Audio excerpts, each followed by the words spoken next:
A fala agora sobre a mega operação que deixou 121 mortos no Rio de Janeiro, agora com o Vitor Santos, secretário... gente, desculpa, gente, entendi tudo errado. Agora, já está aqui, então desculpa, a gente conversa agora com o secretário de Segurança Pública do Estado. Muito obrigada, secretário. Olha, a gente estava querendo muito essa entrevista, eu sei que o senhor está super atarefado, mas agradeço imensamente o senhor de entrar conosco. E quem conseguiu, batalhou e conseguiu essa entrevista foi Jussara Soares, nossa analista aqui da CNN. Então, Jussara, eu peço que você comece essa nossa entrevista com o secretário. Boa tarde, Débora. Boa tarde, secretário. Obrigada pela entrevista. Secretário, quero começar falando por uma declaração mais cedo do presidente Lula, que ele defendeu uma investigação independente sobre a mega operação que ocorreu há uma semana nos complexos do Alemão e da Penha. Como o senhor avalia essa possibilidade, uma investigação à parte sobre a mega operação? E mais, o presidente também mencionou os peritos que já foram, que o governo federal disponibilizou, né, peritos da Polícia Federal. Eles já estão atuando? Boa tarde, Jussara. Boa tarde, Débora. Para mim é um prazer estar aqui podendo esclarecer um pouco mais sobre essa mega operação que realizamos aqui no Rio de Janeiro. E estamos sempre à disposição. Às vezes a agenda é complicada, mas a gente sempre dá um jeitinho. E a Jussara batalhou bastante nisso e a gente está aqui para tentar esclarecer o máximo possível da operação. Bom, em relação à declaração do presidente Lula, eu não vou entrar na questão política, mas tecnicamente nós não temos nenhuma preocupação que haja qualquer tipo de investigação paralela ou em conjunto, até porque desde o início da operação, ela tem uma fase da operação que ela começou com a investigação de 1 ano da Delegacia de Repressão a Entorpecentes. E essa investigação, obviamente, tem todo o trabalho da Polícia Civil, que é a Polícia Judiciária do Estado, com a participação do Ministério Público e o controle do Judiciário.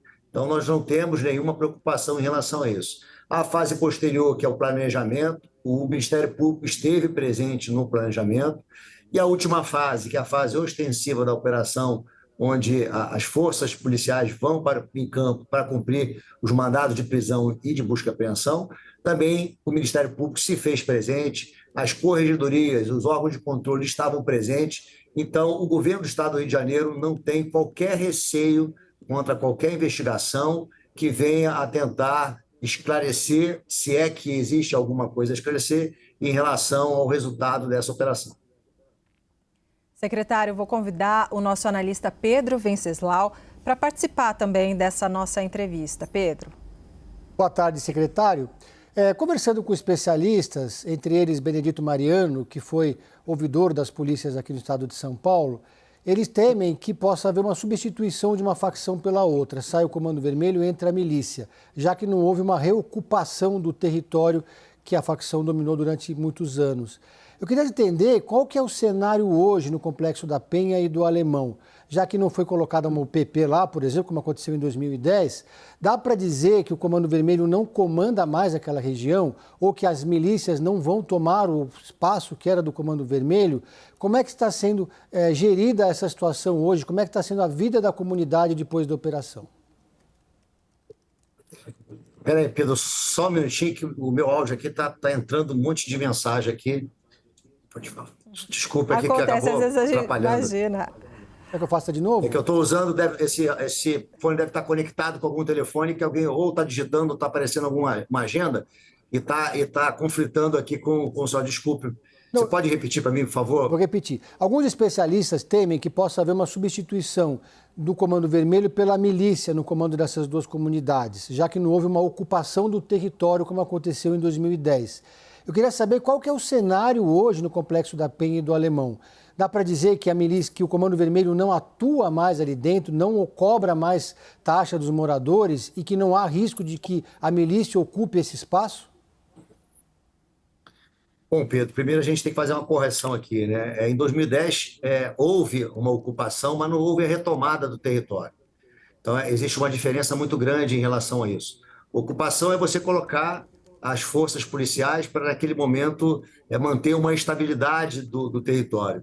E não existiu uma retomada do território, esse território tenha sido devolvido às pessoas de bem que lá moram, né? Então, essa é uma questão.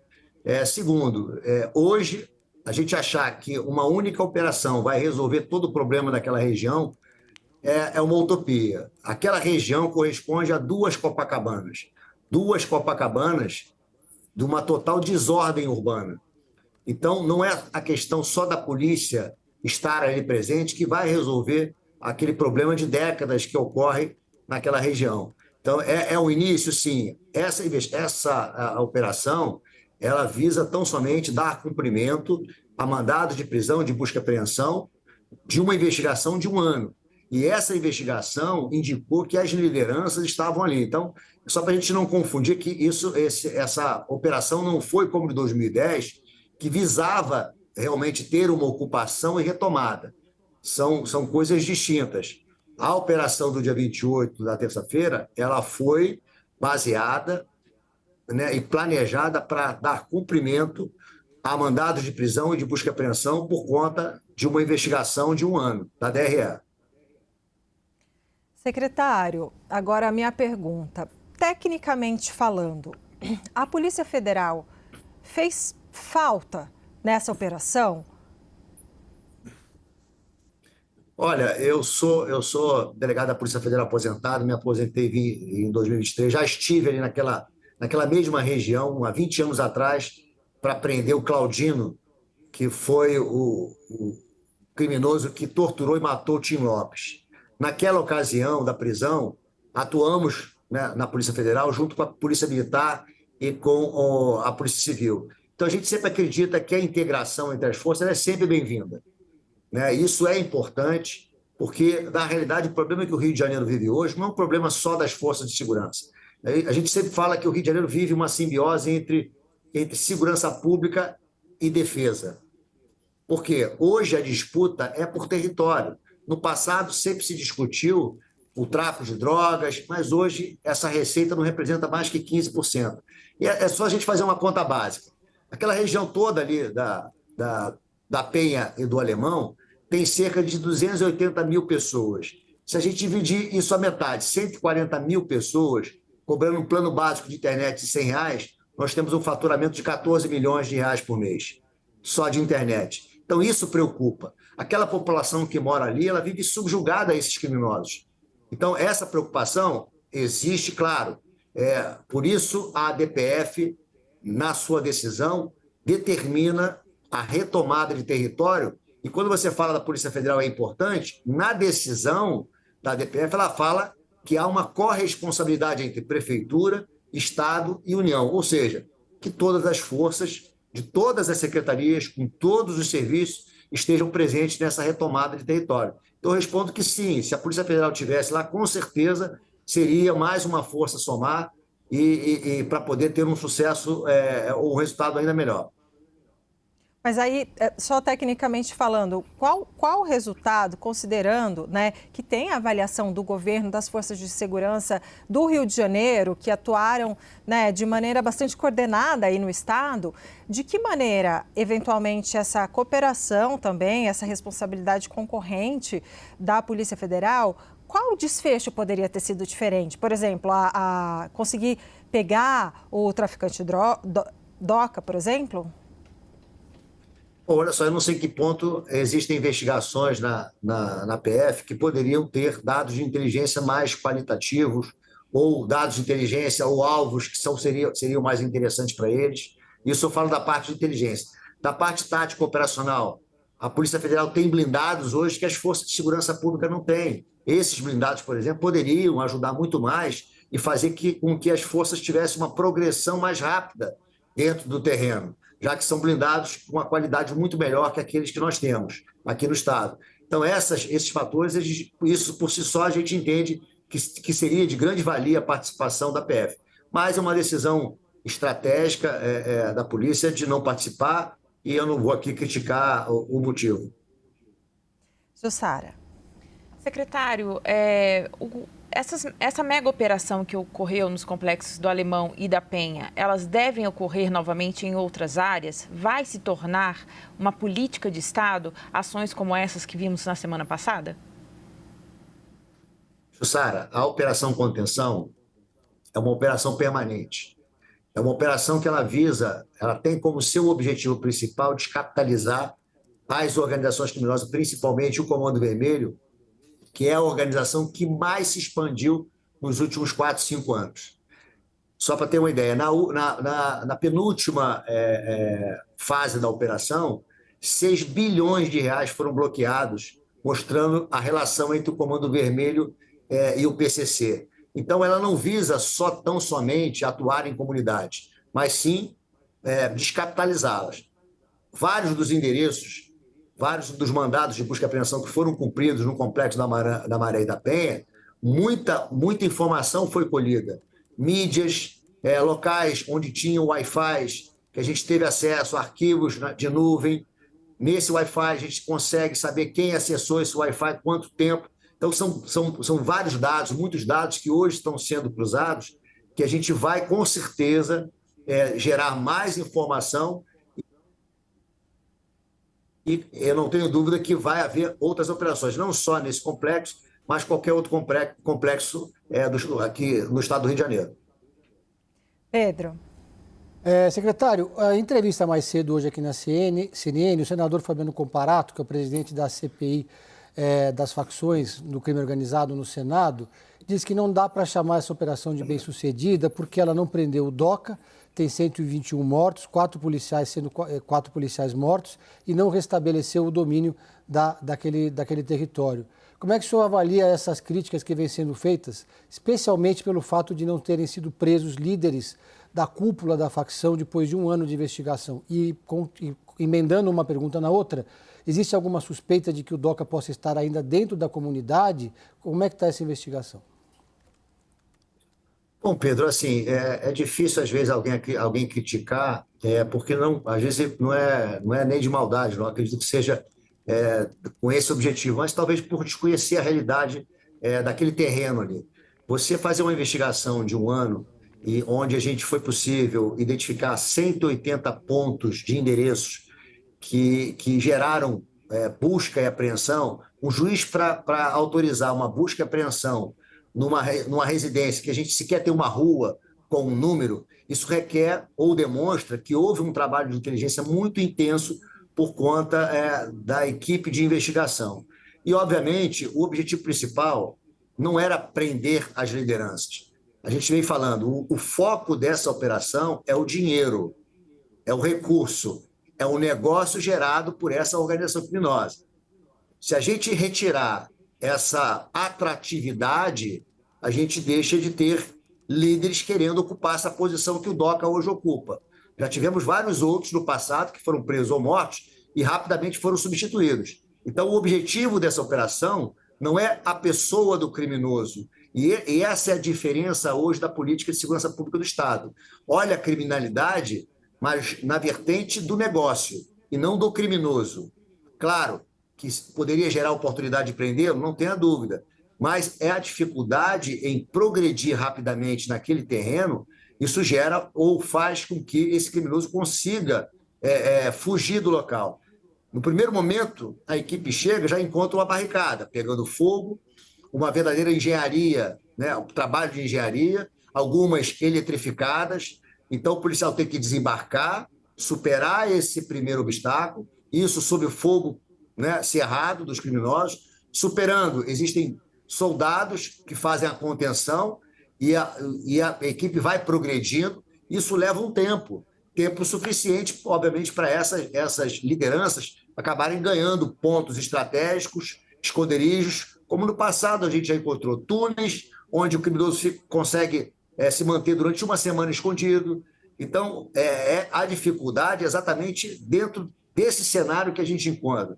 2 Copacabanas, uma verdadeira desordem urbana, que é difícil você encontrar um criminoso dentro desse cenário. E ver o seguinte, a polícia não pode simplesmente invadir as casas das pessoas para buscar criminoso sem uma autorização judicial.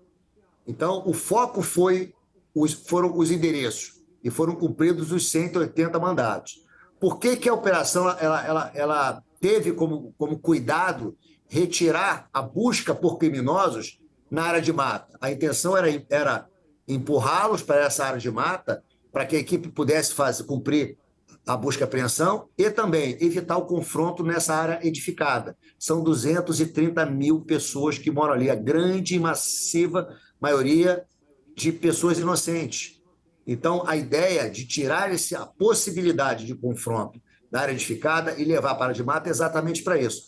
E na área de mata, obviamente, essas lideranças colocam quem? Aqueles soldados. Os soldados para que mantenham esse fogo, evitando com isso que a polícia consiga andar rapidamente e dando chance para esses criminosos. Então, dentro desse cenário, onde nós conseguimos cumprir todos os mandados de busca e apreensão, foram 113 presos.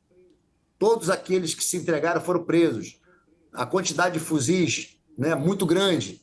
A Bahia, por exemplo, esse ano, até hoje, apreendeu 115 fuzis. A gente aprendeu quase isso numa única operação. Então, dentro desse contexto, eu discordo da crítica e acho que a operação foi um sucesso e mais. Ela é uma fase da operação contenção que já teve as suas fases precedentes com bastante sucesso, como o bloqueio de recursos, e terá outras para o futuro. Vou deixar, então, a última pergunta para a Jussara Soares, que viabilizou essa entrevista. Jussara. Secretário, hoje o senhor se reuniu com o secretário nacional de Segurança Pública, Mário Sarrubo, e um dos assuntos tratados é sobre o reforço de agentes nas fronteiras. Quando, de fato, chegará esse reforço ao estado do Rio de Janeiro e também sobre as outras medidas que serão tomadas pelo escritório? Quando isso tudo vai ser colocado em prática? Jussara, eu e o doutor Sarrubo, a gente já realizou algumas reuniões virtuais. Hoje foi a primeira presencial. Então, nós tratamos aqui do SISP, que é o Sistema Integrado de Segurança Pública, que é o sistema desenvolvido pelo Estado do Rio de Janeiro, que é uma plataforma que vai integrar todos os bancos de dados do Estado e também do governo federal.